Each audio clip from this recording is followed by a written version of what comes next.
Gracias, señor presidente. Bueno, primero con mi saludo a todas las personas que nos acompañan, un saludo también muy especial a quienes nos siguen por la transmisión de Canal Capital y por las redes del Polo Democrático Alternativo. Tenemos muy poco tiempo para explicar tantas cosas sobre la inconveniencia y las irregularidades de este proyecto. Entonces, aquí hay dos grandes debates. Uno es si este metro que quiere imponer el alcalde Peñalosa es el que necesita Bogotá. Y a lo largo de estos meses, desde la bancada del Polo Democrático Alternativo hemos hecho cerca de 9 debates de control político, demostrando que este metro es inconveniente, es un metro feo que genera daños urbanísticos irreparables para la ciudad. Es un metro malo porque va a funcionar como un alimentador de Transmilenio, un metrico como lo hemos llamado, y es un metro que es prácticamente igual de costoso, su costo por kilómetro, que el metro subterráneo. Bueno, ahí dentro de eso también quiero plantearles o dejarles dentro de este debate, mostrarles cómo se van a ver las estaciones de Transmilenio cuando se construya el metro por encima de la Caracas. Van a ver, esas estaciones van a estar atravesadas por unas columnas, por unas pilonas de 4 metros de diámetro que van a atravesar las estaciones y van a ocupar cerca de la mitad de las estaciones de Transmilenio. Así se vería de acuerdo con el BIM que nos mostró el gerente del metro en el debate pasado, así se verían las estaciones de Transmilenio sobre la Caracas. Pero hay un segundo tema de un debate bien importante, y es la forma irresponsable e ilegal como se está estructurando este proyecto. Tan irresponsable y tan ilegal que puede conducir a Bogotá a una verdadera catástrofe, a una catástrofe financiera para los bolsillos de los bogotanos y una catástrofe para la vida de todos los bogotanos. Y es en este aspecto que voy a centrar mi intervención en el debate de hoy. Entonces voy a referirme a 3 temas. Y ahí nos descuentan esos segundos. A la gerente, mil gracias, gerente de Transmilenio y señor presidente. Mil gracias. Bueno, les decía entonces que me voy a referir a 3 temas. En primer lugar, este gran debate de los estudios de factibilidad para demostrar que el COMPES se aprobó sin contar con el estudio de factibilidad que exige la ley. En segundo lugar, voy a referirme un poco al estudio de beneficio-costo, que también es un requisito para poder avalar este proyecto. Y en tercer lugar, me voy a referir a la participación del Banco Interamericano de Desarrollo en el proyecto. Comencemos rápidamente entonces con el primer tema, que son los famosos estudios de factibilidad. Esto ha sido un debate inmenso, colegas, ustedes lo saben. Pero antes de entrar a detallar este debate, ¿por qué es importante este estudio de factibilidad? Porque este estudio es el que le permite a la administración, al gobierno, estimar los costos del proyecto. Y esto es fundamental para planear bien la obra, para definir las fuentes de financiación de acuerdo con los costos de ese proyecto. Es como cuando una familia va a hacer un paseo, cualquiera de ustedes va a hacer un paseo. Antes de embarcarse en el paseo, ¿qué tiene que hacer? Hacer un presupuesto. ¿Cuánto cuestan los tiquetes? ¿Cuánto cuesta la estadía? ¿Cuánto más o menos va a costar la alimentación? Y con ese costo, con ese presupuesto, la familia dice si vamos a emprender ese viaje, si nos metemos en ese paseo o no. Si se hacen mal los cálculos, la familia puede terminar quebrada porque no hace bien esa estimación de los costos. Por eso es que la ley exige que antes de aprobar el COMPES para el metro elevado, se necesitaba un estudio de factibilidad. Y aquí viene la primera gran mentira que nos dijo en la sesión anterior el señor gerente del metro. Pongamos rápidamente este video para no tergiversar lo que dice el gerente. Ninguna ley, repito, insisto y aclaro, ninguna ley decía que tenían que estar terminados los estudios para ese momento. Eso no es cierto. La ley 310 de 1996, en su artículo 2, señala con toda precisión, ahí ustedes la tienen, que para aprobar el COMPES del metro elevado se requería un estudio de factibilidad. Dice así: la nación cofinanciará los proyectos, los sistemas masivos de transporte, siempre y cuando el proyecto cuente con un concepto previo del COMPES mediante un estudio de factibilidad y rentabilidad. La ley no dice estudios a medias, la ley no dice estudios que no se han terminado, la ley dice estudio de factibilidad. Y cuando la ley dice estudio de factibilidad, se refiere a un estudio que ya se haya terminado. ¿Por qué esta mentira tan absurda del gerente? Yo me sorprendí cuando oí esa afirmación del gerente. Una razón muy sencilla es porque no contaban con ese estudio de factibilidad cuando aprobaron el COMPES. Miremos entonces un poco cómo ha sido este debate, esta discusión sobre el estudio de factibilidad. Cuando se aprobó el COMPES y cuando se discutió aquí las vigencias futuras, quienes hemos sido críticos de este proyecto señalamos que habían violado la ley a aprobar ese COMPES porque no tenía el estudio de factibilidad que exige la ley. ¿Cuáles fueron nuestros argumentos? Básicamente, ese estudio de factibilidad se contrató con un consorcio que se llama Metroboc, compuesto o conformado por Sistra y por Ingetec. Y ese estudio o ese contrato obligaba a Sistra y a Ingetec a producir o a entregar 23 estudios. Y cuando se aprobó el COMPES y discutimos aquí las vigencias futuras, de los 23 estudios solo habían terminado uno. Bueno, esto es una realidad y que hasta el gerente del metro le tocó reconocerlo. Aquí no hay ninguna discusión, ya el gerente del metro lo reconoció, lo demostró la doctora Silvia Navarro cuando hizo su ponencia sobre las vigencias futuras. ¿Qué es lo que dice la administración o cuál es la respuesta de la administración frente a esta acusación que nosotros hicimos respecto al estudio de factibilidad? Ellos dicen sí, los estudios no se habían terminado. Sin embargo, tenían un avance tan importante que para ese momento ya habían llegado al nivel de factibilidad. Esto lo señala el alcalde Peñalosa, lo ha señalado, lo ha explicado el gerente del metro y también lo señala la Financiera de Desarrollo Nacional. También para no tergiversar al señor gerente del metro, miremos rápidamente el video de lo que dijo en la sesión pasada en este. Pero en un momento dado todo ese avance, los diseños alcanzaron su nivel de factibilidad.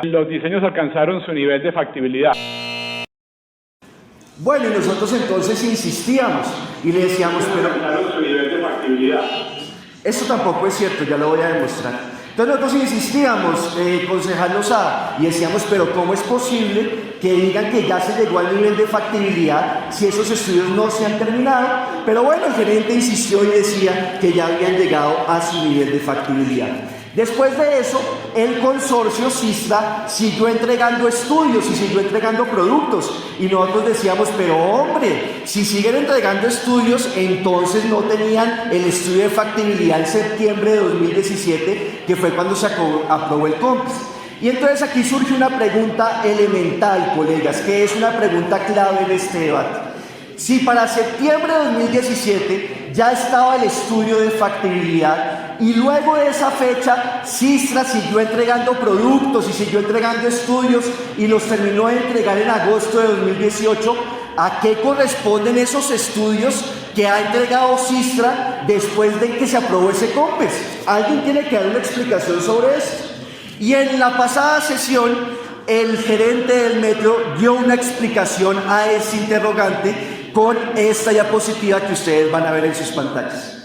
¿Cómo explicó esto o cómo dio respuesta a esto el gerente del metro? Muy sencillo. Se acudió a lo que dice la ley de infraestructura, la ley 1682 del año 2003. Entonces él dice, mire, la ley exige tres tipos de estudios para una obra de infraestructura. Los de prefactibilidad, que dice él, lo tuvimos listos en enero del año 2017. Los de factibilidad, que los tuvimos listos en septiembre del año 2017 y con eso aprobamos el COMPES. Y lo que ha seguido entregando Sistra, que es esa columna azul que ustedes ven ahí y que dice que los terminaron de entregar en agosto, corresponde a la tercera fase de diseños que la ley señala que son los estudios y diseños definitivos. Esto es fundamental para entender este debate. O sea, el BIM, el modelo BIM, y aquí nos mostró el gerente, corresponde a la tercera fase de estudios, que es la final, que son los de los diseños definitivos. Esa es la explicación que da el gerente sobre esto. Pues bien, esto no es cierto. Los estudios que nos mostró el gerente, los diseños que nos mostró el gerente en la pasada sesión, el BIM, el modelo BIM que nos mostró, que navegaban por las columnas y todo esto, que él dice que ya son los diseños definitivos, son los estudios de factibilidad definitivos que debían estar listos antes de que se aprobara el COMPES, o sea, en septiembre del año 2017. Y entonces aquí les quiero mostrar las pruebas, las nuevas pruebas que tenemos y que yo creo que ya zanjan esta discusión.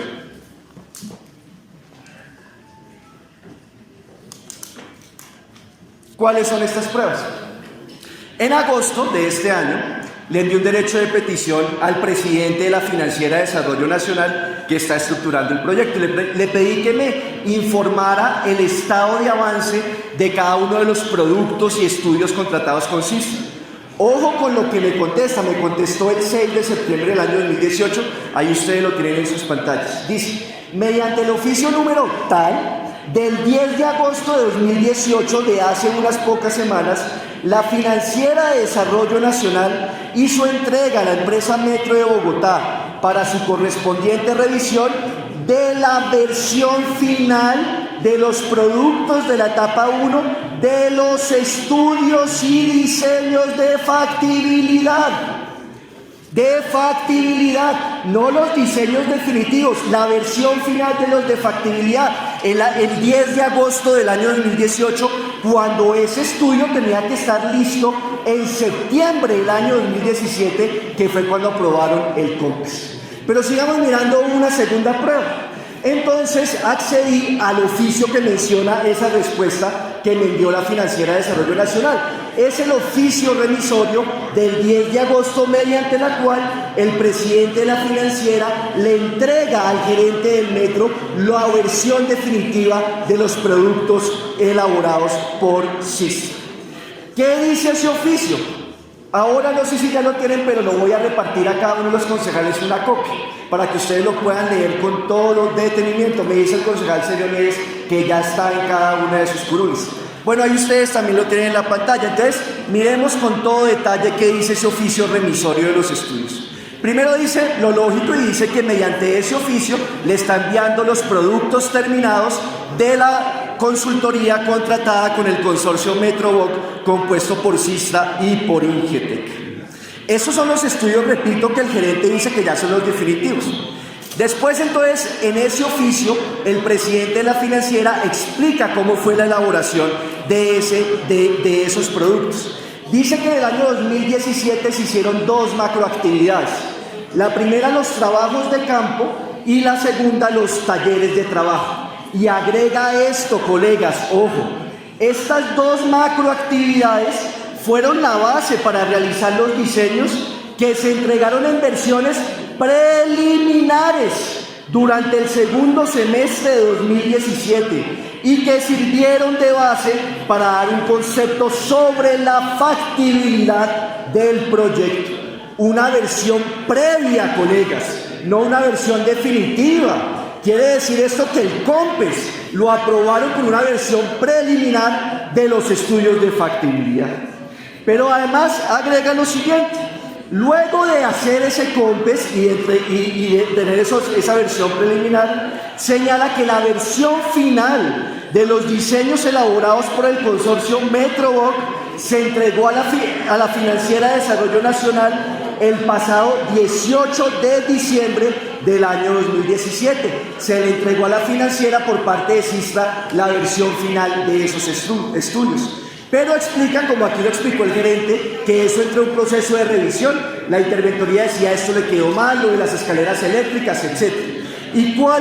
Y después de ese proceso de revisión, concluye el oficio que se le envió al gerente del metro, Andrés Escobar. Dice lo siguiente: esta fase de revisiones, ajustes y aceptación final de un diseño a nivel de factibilidad o ingeniería básica avanzada es un proceso natural en este tipo de proyectos de infraestructura. Y ojo, los estudios o los productos que le envió la Financiera de Desarrollo Nacional al gerente mediante este oficio incluye el modelo BIM. El modelo BIM hace parte de los estudios de factibilidad, no hace parte de los diseños definitivos, como aquí mentirosamente lo afirmó el gerente de la empresa Metro. Esta es la prueba, concejal Holman Morris, que todo lo que hemos dicho durante todos estos meses hemos tenido la razón.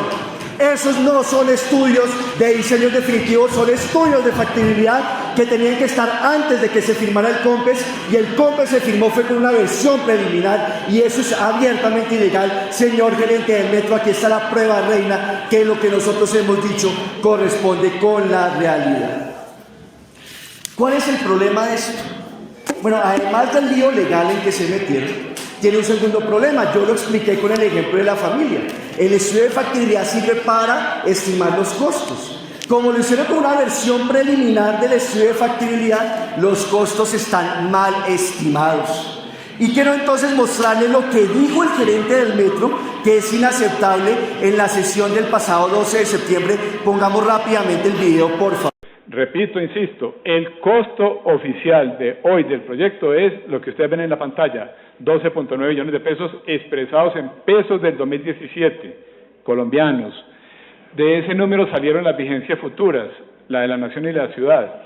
Tenemos información que, entre otras, no es pública, no la conocemos, yo incluso no la conozco toda, de componentes de los diseños que han arrojado unos valores diferentes a los que originalmente se pensó cuando se hizo un presupuesto con índices y no con el BIM. Sí, en efecto, dan resultados distintos, pero unos dan hacia arriba y unos dan hacia abajo. Entonces, con la Nación convenimos que no vamos a publicar un presupuesto distinto con nuestra Junta Directiva, que ustedes saben que la Nación la controla, tiene 5 miembros de los 9. Vamos a dar este presupuesto distinto para no generar problemas jurídicos. ¿Qué pasa con el 70%? ¿Qué pasa con el 30%? Entonces la Nación va a dar de más o la ciudad va a dar de menos. Ya cambiaron los costos del proyecto. Y cambiaron porque ahora con el estudio de factibilidad terminado, los costos cambian. Es lo que está reconociendo el gerente del metro. Ahora él dice, no, unos componentes subieron, otros bajaron, como dando a entender que la diferencia no va a ser mucho y que no va a haber problema. Pero también añade que no van a publicar los costos, cosa que es inaceptable, señor gerente del metro, si la secretaria de Hacienda lo deja poner atención, mil gracias. Entonces, si ya están cambiando los costos y usted no nos va a decir cuánto está el costo ahora ya con el estudio de factibilidad terminada y que no lo van a publicar, ¿cómo así? La primera exigencia que yo le hago es que nos diga en cuánto van los costos del metro elevado, porque además esto, colegas, ustedes oyeron al gerente del metro diciendo no lo vamos a publicar porque nos metemos en un debate jurídico de quién asume esos sobrecostos o esos costos distintos. Eso lo dijo con toda claridad. Esto es otra mentira, ustedes tienen ahí en sus pantallas el convenio de cofinanciación firmado entre el distrito y la nación y señala con toda claridad que cualquier peso adicional a los 12.9 billones de pesos que se estimó en el COMPES lo asume el distrito. Aquí no hay debate jurídico, señor gerente del metro. Aquí, si hay sobrecostos, como usted ya nos insinuó que va a haber respecto a esos 12.9 billones, los asume Bogotá. Entonces la familia estimó mal los costos del viaje y en vez de costarle 1 millón de pesos, le puede costar 2 millones de pesos y se comienza a meter en una catástrofe parecido a lo de Reficar. Eso fue lo de Reficar. No hicieron bien los estudios de ingeniería para estimar los costos y por eso se tuvieron sobrecostos por 4.000 millones de dólares. Rápidamente y para terminar en los 3 minutos que me quedan, señalar esto, no lo puedo detallar, lo detallaremos después en otro debate porque seguiremos citando debates de control político. El estudio beneficio-costo, ¿qué es? También lo exigían para aprobar el COMPES. Fácil, es simplemente estimar los beneficios de un proyecto y estimar los costos y compararlos. Los beneficios tienen que dar mayor que los costos. Es como cuando uno va a comprar una casa y entonces tiene en cuenta no solo el valor de la casa, sino también si está cerca a los parques, si uno tiene hijos o a colegios, o si tiene buenas vías de acceso, etcétera, etcétera, etcétera. El estudio beneficio-costo de este proyecto lo hizo una firma que se llama Deloitte, pero hizo algo particularmente extraño. Para analizar los beneficios y costos del proyecto, no tuvo en cuenta solo la línea del metro elevado, sino que también tuvo en cuenta los beneficios y los costos de lo que llaman las troncales alimentadoras y de las troncales complementarias. ¿Y qué fue lo que sucedió? Que en ese estudio inflan los beneficios y subvaloran los costos. Miren esa tabla, por favor. Ahí están los costos calculados por Deloitte en el estudio beneficio-costo para las troncales. Para la avenida 68 y la avenida Ciudad de Cali los calcularon en 2.3 billones de pesos. Pero ojo, acabó de salir el COMPES 3945 y los costos de esas troncales en el COMPES 3945 ya no son de 2.3 billones de pesos, sino de 4.6 billones de pesos. Cuando hicieron el análisis de los costos, los subvaloraron. E igual pasa con las troncales complementarias como la séptima y la avenida Caracas. Costos más bajos que debería cambiar el resultado de ese estudio, pero además, porque digo que inflaron los beneficios, porque incluyeron la Boyacá, la troncal de la Boyacá, y esa está embolatada. Finalmente, y para terminar, bueno, una cosa, la Universidad de Kansas, que es una de las más consultadas en obras de infraestructura, señala que cuando el estudio de beneficios-costos no se hace bien, el proyecto es considerado un falso positivo. Falso positivo este proyecto del metro elevado. Y finalmente los argumentos que han señalado que no importa nada de lo que está diciendo la oposición, por más pruebas que muestre, porque es que este proyecto lo está manejando el Banco Interamericano de Desarrollo. Y entonces nos presentó el gerente del metro, que parecía más un empleado del BID que el gerente de la empresa Metro de Bogotá, y nos dice: es maravilloso el Banco Interamericano de Desarrollo, tengan la seguridad que con esta entidad no vamos a tener ningún problema, y esto es una prenda de garantía para que este proyecto salga bien. Hay muchos problemas con esto del Banco Interamericano de Desarrollo. Primero, no es una organización de las Hermanitas de la Caridad, señor gerente del metro, es una organización de banqueros, del capital financiero. Así es como está contemplada esa entidad. Pero además, sus normas para contratar el proyecto son distintas a las colombianas y permiten absurdos como abrir la licitación sin los estudios suficientes. Eso no lo permite la Ley 80 de 1993, y también permite ocultar información importante del proceso, como lo es la evaluación de las ofertas. Eso lo dicen los documentos del Banco Interamericano de Desarrollo. Pero además hay que ver la experiencia que ha tenido el país cuando el Banco Interamericano de Desarrollo lidera este tipo de proyectos. ¿Saben quién hizo la estructuración técnica financiera de Hidroituango? Que según la Procuraduría comenzó a fallar desde el inicio con la licencia ambiental, que quedó mal hecha. El Banco Interamericano de Desarrollo, con un crédito, fue el que lideró todo el proyecto de estructuración de Hidroituango. ¿Saben quién estuvo atrás de la estructuración del Mío en Cali? Un fracaso, un proyecto fracasado, el Banco Interamericano de Desarrollo. ¿Y saben quién estuvo detrás de la implementación de un proyecto tan criticado por todos nosotros como el SITP de Bogotá? El Banco Interamericano de Desarrollo. No nos vengan a decir entonces que el Banco Interamericano de Desarrollo es la garantía y que la oposición no tenemos la razón cuando hacemos este tipo de críticas totalmente fundamentadas. Yo reitero entonces, ese es un proyecto ilegal, el COMPES es ilegal, lo acabamos de demostrar en este debate, es inconveniente ese métrico elevado, alimentador de Transmilenio, y expone a Bogotá a un riesgo financiero, una catástrofe como la de Reficar. Muchas gracias, señora presidenta.